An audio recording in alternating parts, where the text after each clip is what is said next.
Hello, everybody. Happy New Year. Today, I'd like to take a look at MIlle, a simple card game that was first published in 1954 with an auto touring / racing theme.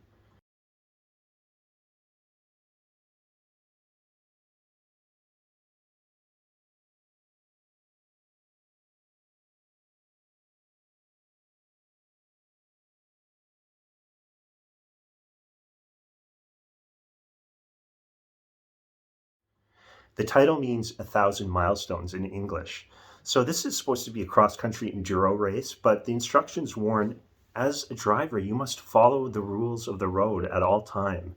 Really, even in a card game. Well, we'll see about that.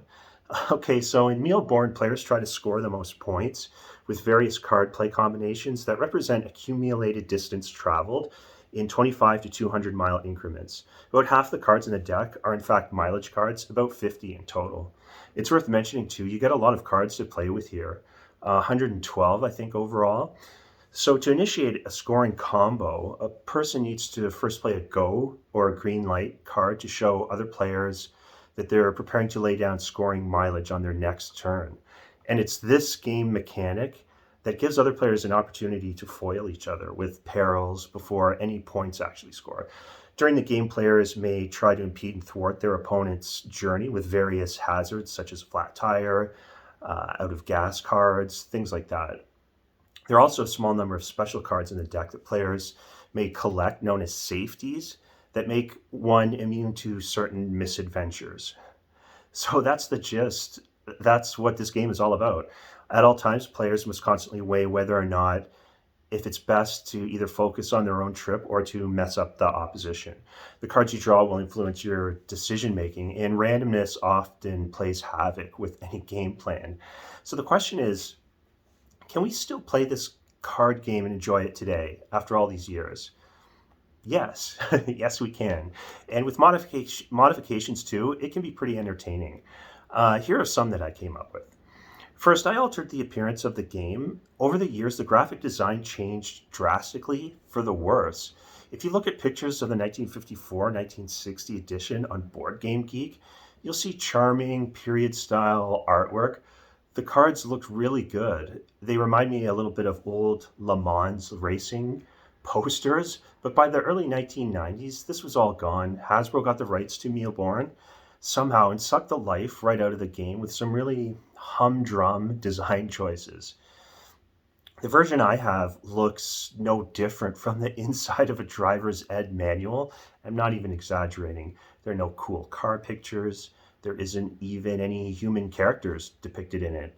You see a lot of traffic sign icons though, and that's about it. So we have at the core a fun concept, yet something made to look ultra boring on the surface, at least for adults anyway, maybe not so much for kids. But I chose to modify. I reskinned my cards with screen caps from the 1981 movie The Cannonball Run, so I could have hot cars, funny, colorful characters, and beautiful women in my game. That's the winning formula here. Filmmaker Hal Needham and I speak the same language. So if you choose to do this, don't look to profit. Modding is only a hobby. I respect Warner Brothers IP, and I'm just a fan of the movie. That's all.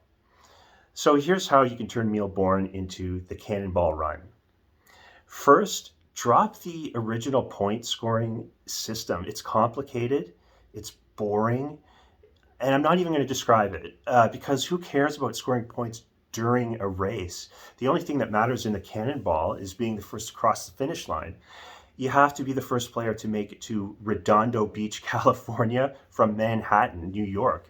This is roughly a 3,000 mile trip. So I went on Google Maps and I used TripAdvisor to plot the shortest distance between the two cities. This actually became a fun activity in and of itself. Anyway, I came up with my own thematic score sheets that represent the actual course.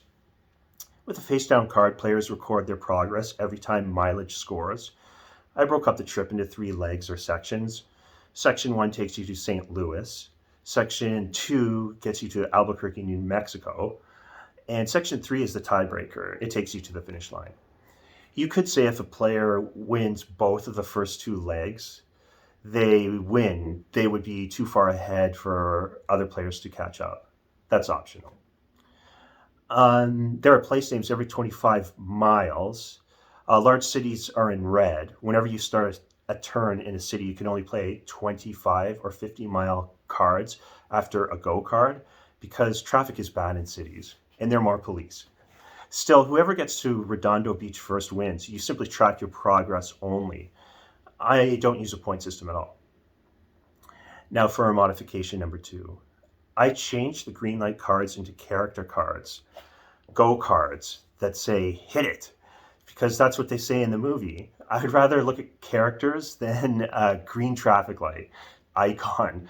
There's some really funny characters in the movie too. Burt Reynolds, his sidekick, Dom DeLuise, Sammy Davis Jr., Tara Buckman, Adrienne Barbeau. They probably get the most screen time. There's Farrah Fawcett as a supporting role too. The Go cards are also suited though to my mileage cards, and these cards depict the various cars driven by the characters in the movie. Any character can score mileage with any numbered card regardless of the vehicle depicted on it, but if the mileage card vehicle matches the driver's suit, they get a 50-mile bonus credit. In addition, multiple mileage cards can stack in one play if they are all the same suit and they match the driver. I made 2 of the 4 200-mile cards unsuited for game balancing reasons, and I suited 1 to JJ and Victor and 1 to Marcy and Jill because they get the most screen time in the movie. Modification number 3. I turned the stoplight cards that came with the game into police cards. I named them Smokey cards because that's what everyone called the police in the movie. Smokey comes in 3 levels of intensity or heat. For example, if somebody plays a level 2 Smokey card on you, that would mean you would need at least 2 level 2 fix card to evade or ignore the effects of the police on your turn. If you can't counter the police card, the player that hits you with it blindly draws cards from your hand before you can play again. 1 card for a level 1 Smokey, 2 cards for level 2, etc. These cards would go into the discard pile. The targeted player would have to start his or her hand with fewer cards on their next turn and would have to lay a different go or driving team or crew card to restart the trip. And by the way, hand size in this game is 6. And in my game, players draw up or replenish their hand at the end of their turn. So here's just a very quick example of a 2-player game sequence with my mod. So player 1 lays Marcy and Jill. Player 2 lays Jackie Chan and Michael. Player 1 then lays a 75-mile mileage card with a Lamborghini for a 50-plus bonus mile score, which would total 125 because the Lamborghini matches the car that the Marcy and Jill character drive. Player 2 decides to play level 1 Smokey on player 1's Marcy and Jill, but player 1 has a fixed card.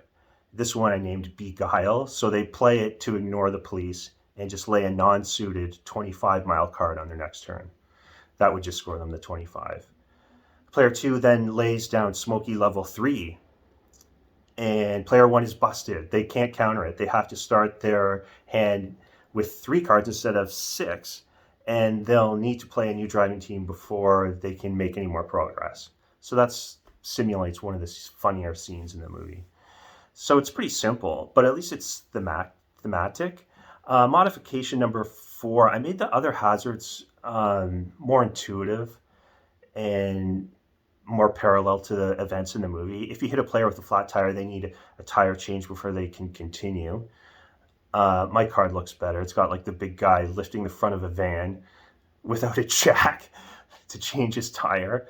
If you get hit with a low fuel, you need a gas up card, so that's the same. There are other hazards with specific fixes, but I also included 6 tow truck cards, which act as wild card fixes, which are good for most hazards.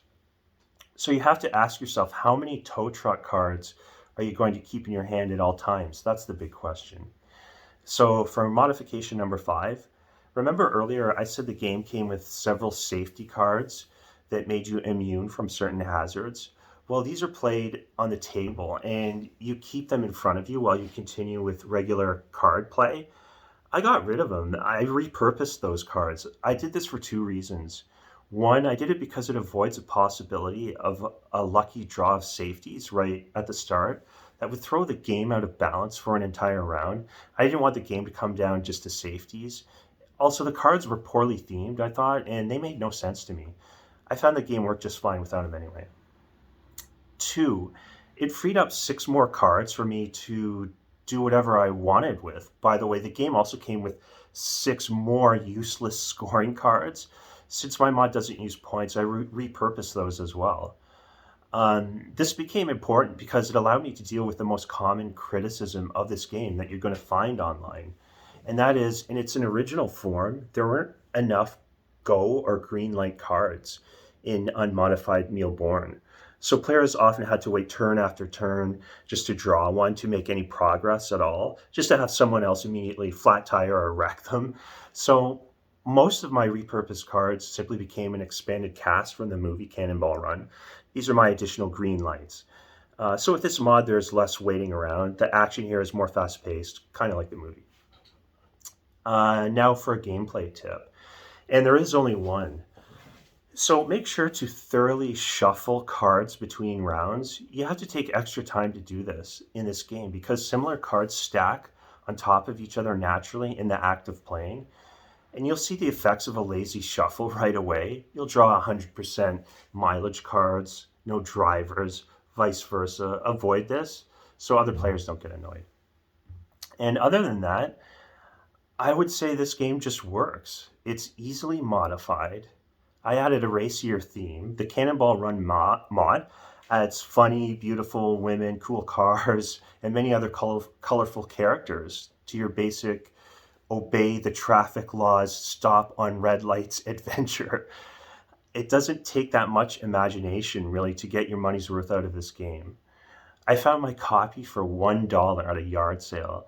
And yet I know that if someone asked me to design a card game with a road trip theme using only cards and nothing else, that it would probably turn out something just like MIlle. Thanks for watching and stay tuned for more content coming soon.